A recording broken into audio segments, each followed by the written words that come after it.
టాలీవుడ్లో కమెడియన్గా ఎంతో గుర్తింపు తెచ్చుకున్నాడు ధనరాజ్. బుల్లితెర నుంచి వెండితెరకు సాగిన అతడి ప్రయాణంలో భార్య శిరీష వెన్నంటే నిలబడిందని ఎన్నోసార్లు ఎమోషనల్ అయ్యాడు. తాజాగా శిరీష తొలిసారి ఓ ఇంటర్వ్యూకు హాజరై ఎన్నో విషయాలు చెప్పుకొచ్చింది.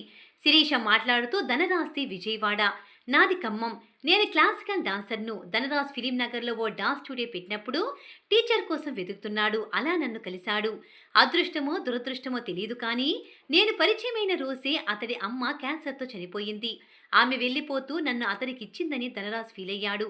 తల్లి అంత్యక్రియలు చేయడానికి కూడా డబ్బు లేకపోతే నా దగ్గరున్న బంగారం ఇచ్చేశాను. నవంబర్లో ఆమె చనిపోతే మార్చిలో మా పెళ్లి జరిగింది. మాది ప్రేమ వివాహం. అది కూడా నేనే ప్లాన్ చేశాను. రేపు మన పెళ్లి అనగానే సరే అని తలూపాడు. ఇంట్లో వాళ్ళని కాదని 15 ఏళ్లకే పెళ్లి చేసుకున్నాను. మా పెళ్ళైన 3వ రోజే జగడం సినిమా రిలీజ్ అయ్యింది. అక్కడి నుంచి ధనరాజ్కి అవకాశాలు, ఫేమ్ మొదలయ్యింది. అయితే ఆయన నిర్మాతగా ధనలక్ష్మి తలుపు తడితే అనే ఓ సినిమా తీశాడు. అది నాకిష్టం లేదు. ఆయన మాత్రం ఖచ్చితంగా ఆడుతుందని నమ్మి తీశాడు. ఒకవేళ సినిమా పోతే జీరో నుంచి మొదలు పెట్టాల్సిందే. నేను అనుకున్నట్లుగానే జీరో నుంచి మళ్ళీ స్టార్ట్ చేశాం. సోషల్ మీడియాలో మా గురించి ఏవేవో పుకార్లు రాస్తుంటారు. ఆ మధ్య మేము రోడ్డున పడ్డామని రాశారు. ఇల్లు కూడా అమ్మేశామని ప్రచారం చేశారు. ఇప్పుడేమో విడాకులు తీసుకుంటున్నట్లు పుకార్లు.